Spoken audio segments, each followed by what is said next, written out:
What Lawrence was just talking about, essentially, here's the breakdown. Joe Biden put out a plan, a budget. It's not his job to do that, but the House couldn't. They could not get their act together. Clock is ticking.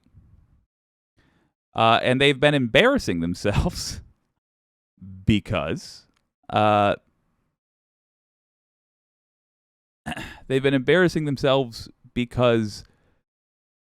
they made a big damn deal about how they were gonna bust through the wall like the Kool-Aid Man and drop a non-woke budget. But then, one by one, all the things they said they were going to cut, Americans said, "Don't you dare." Let's go back to them. Because Joe Biden did just a brilliant political move, and I actually think there's an opportunity for MAGA folks in the House here. I'm going to tell you what I think it is, and I think they're going to like it. And I think people that don't like them are also going to like it. So this is Republicans embarrassing themselves. Representatives did not present their budget for the Did I try to say senators? federal government today because they don't have one. Instead, they held clownish hearings in which the Republican members of the committees and their witnesses were humiliated repeatedly by the truth. Republican Trump fanatic Jim Jordan, who has never met a subject he wasn't eager to lie about, held a hearing to find out what was going on at Twitter before. And real quick, just letting y'all know, with this stream, we're doing a little bit different, a lot more casual. Heck of a lot more casual. So I'm going to be interrupting to talk to you all the time. Catherine Wolf, I don't know how to drop a clip in the comments, but that dang dad did a vid called How Being a Cop Broke My Brain. You mentioned that in a previous stream. I have ADD real bad and forgot about it. I'm going to look at that, look for that. Oopsie daisy. Well, we look for more, what do you call it? We listen to more of Republican nonsense with Lawrence. But I'm going to put that in the queue. For the record, if anybody else is wondering how to drop a clip in the comments, just copy and paste the URL. So you go to it on YouTube in another tab, find the clip, grab the URL, drop it in the comments, and I'll have a look. Catherine, you don't worry about that. I'm going to do it right now. Let's listen to Lawrence after I read your second comment here. That one is a good place to start to talk about abolition. Interesting. Difficult problem that has to be addressed intelligently. Agreed. Also, something about a general strike and how we need to learn from the French. Ooh, I've been working on a general strike video. We're going to for sure talk about that. Right now, by the way, in the poll, we have 33% of folks think Alvin Bragg will be first. 67% think Fani Willis. Not a one person thinks Jack Smith is going to swoop in and get that. I haven't decided. But, it's now 50-50 between Bragg and Willis. I will tell you this, though. Decent chance that Jack Smith might get in there. I'll play something later. All of it is going to be fascinating to watch. Let's let Lawrence continue. I'm going to look for that other clip. Elon Musk bought it. There's something going on between congressional Republicans and Elon Musk. Mr. Chairman, Americans can see through this. Musk is helping you out politically, and you're going out of your way to promote and protect him and to praise him for his work. This isn't just a matter of what data was given to these so-called journalists before us now. There are many legitimate questions about where Musk got the financing to buy Twitter. We know for a fact that foreign countries like Qatar, Saudi Arabia, and possibly even Russia and China are investors presently in Twitter. Do these countries now have access to private Twitter user data? What agreements has Elon Musk reached with them?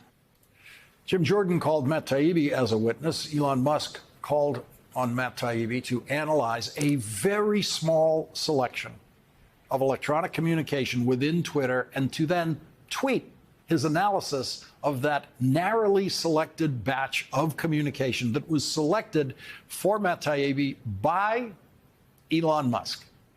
Matt Taibbi did not have access and will never have access to most of the electronic communication at Twitter. The piece the Majority Report did on this, and I apologize for not bringing that up, but or having that playing as well.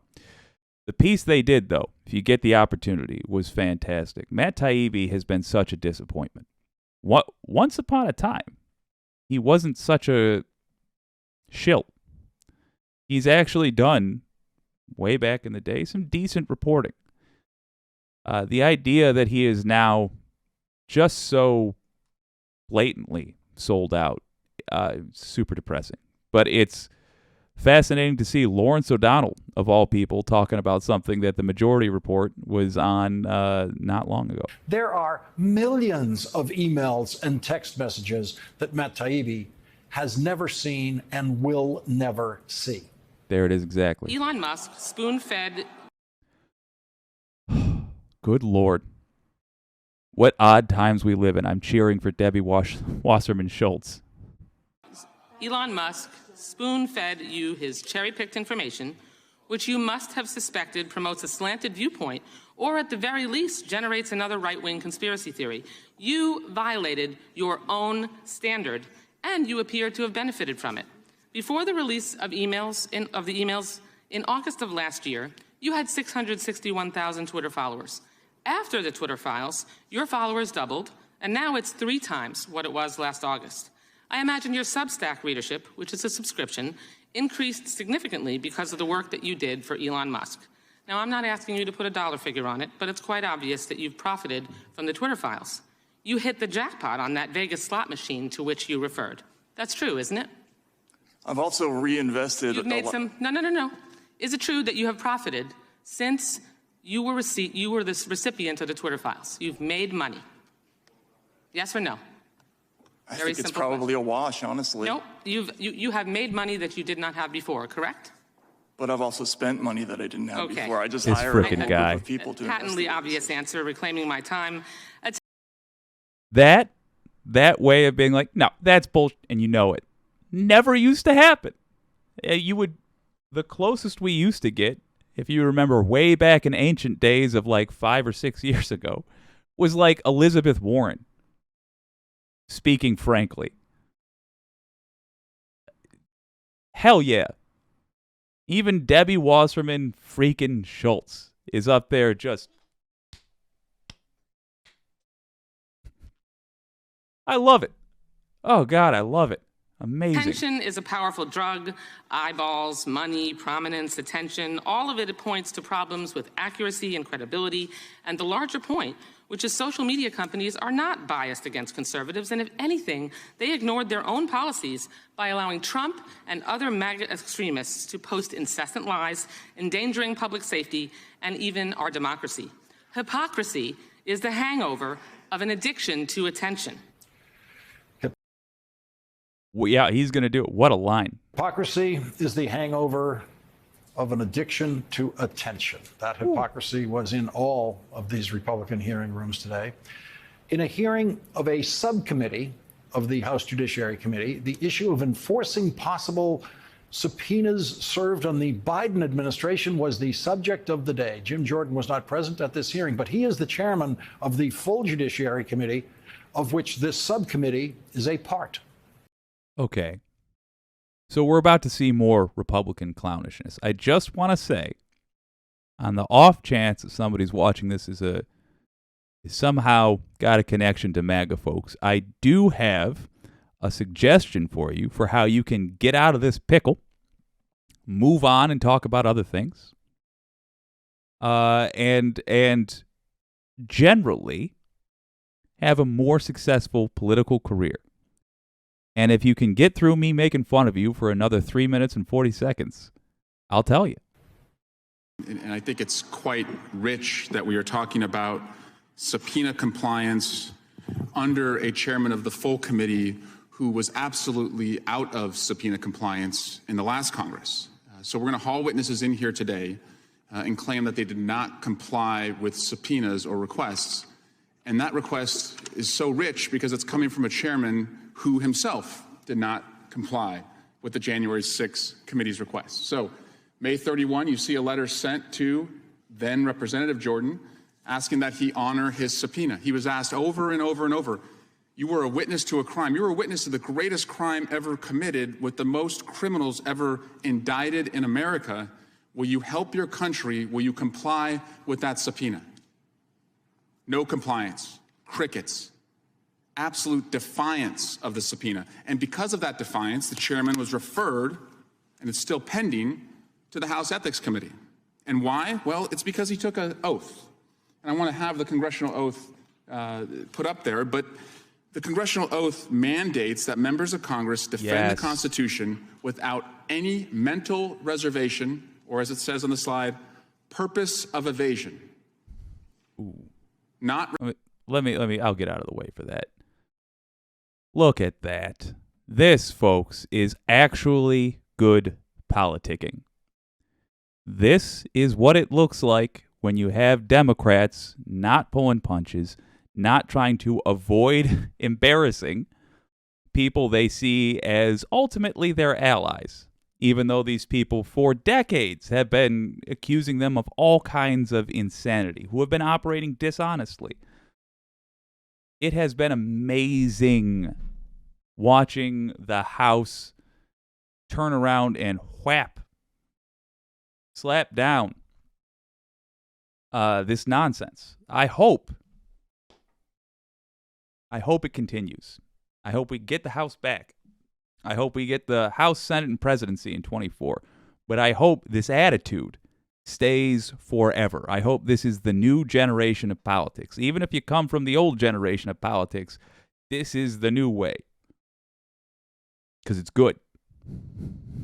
Responding to a congressional subpoena is a direct purpose of evasion. So this is our chairman, hauling all us here, everyone here today, people at the Department of Justice, the Department of Education, who are doing important work to claim they are out of compliance when he himself is currently out of compliance. And in a House Oversight Committee hearing, Congresswoman Alexandria Ocasio-Cortez pointed out that Republicans were having a hearing about a word that they could not define. I wanted to cut it off. All right, we're going to listen to this before I give my pitch to MAGA. But oh, it's too good. I think you can guess what that word is. Oh. We have about, 7, 8 hearings just in this committee and subcommittee slated this week, and which is a very high number. And I have no qualms with this committee working hard. I have no qualms with this committee doing everything that it can. But I think we need to have a conversation about priorities here. We're having a hearing right now, and it's about that the federal government is too woke. I mean, that's seriously what we're hearing. And then there's no definition of what woke is, but on paper, why don't you tell us what they say it is? In this hearing is that the so-called woke policies are remote work for federal workers, especially those that live in rural areas, and those who have disabilities, paying interns so that critical opportunities don't just go to privileged kids whose parents can afford to pay for their rent while they go on a free internship. That is what is woke here. That is what the other side is calling woke here.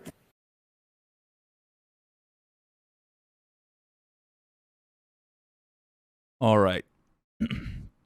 In the words of Dr. Dre, everybody hold up. MAGA, you got an opportunity. Here it is. Way back in the day, and you're going to have to go into the Wayback Machine here easily a whole 10 years ago. There used to be an annoying thing that Democrats would do when they didn't really want to fight, because for whatever reason, I mean, they had different reasons, I'll admit that, but they didn't really want to fight, but they wanted to look like they were fighting. And MAGA, you could do that right now. The thing they do is say, okay, well, they think they have such a good idea. Let's see how that works out. Right now, MAGA said they were gonna put forth a budget that, ooh boy, it was gonna go get them. It wasn't gonna be woke. But all the things that they said they wanted to cut, their constituents, the people they need to vote for them, the people they were trying to impress with this, said, don't you dare. They got embarrassed when Joe Biden gave the State of the Union, and they didn't know how to react to him just coming out and saying what they were planning on doing in plain English. So they wound up... Sorry, it's guns down here. They wound up giving a standing ovation to not cutting Social Security. The point is, they're in a pickle now. They can't cut military stuff because their constituents said don't do that. They can't cut Social Security because their constituents said don't do that. And they said they were going to put out a budget plan, but they can't because the parameters they set for themselves require making cuts. Joe Biden has just given them an out. I know it looks like an attack. It is an attack. It's a political attack, but it's also an out. All MAGA has to do is say, okay, Joe Biden, you think this political plan is so good, we're going to pass it in the House. And in 2024, we're going to see if people think that this Democrat spend all the money mentality is good for America. And if they don't, then they're going to give us control of the Senate and the presidency, and we're going to pass some fiscally responsible... What that will do is allow this painful conversation to end. They might even get a little backlash. They might say, why are you working with Democrats? And they'll have to pitch to their audience or their constituents, we're not working with Democrats. We're giving Democrats enough rope to hang themselves. We think that Democrats are irresponsible, but let's be realistic. We don't have control of the Senate, and we don't have the presidency. We need you to give that to us so that we can pass a responsible blah, blah, blah, blah, blah. You got to spin it. But it has to begin by acknowledging that right now, let's just be honest, it's your old pal Jake here. Right now, House Republicans, you don't have a plan. Now, it's going to be particularly hard for Kevin McCarthy to do this because he can be recalled quite easily. But that's the best way out as I sees it. I would suggest he go around and say, folks, we ain't amongst the other House members, and say, folks, we're not winning this fight. We look like clowns. Let's move on and try something else. There's my pitch to you, MAGA. Discuss amongst yourselves. By the way, it might actually do some work as far as making you look less like psychopaths. Because right now, I'm going to be real with you, most of the country sees you, MAGA folks, and thinks it's not even worth talking to you. There's no point in working with you on anything or listening to what you have to say about anything. That's not good. Give it some thought.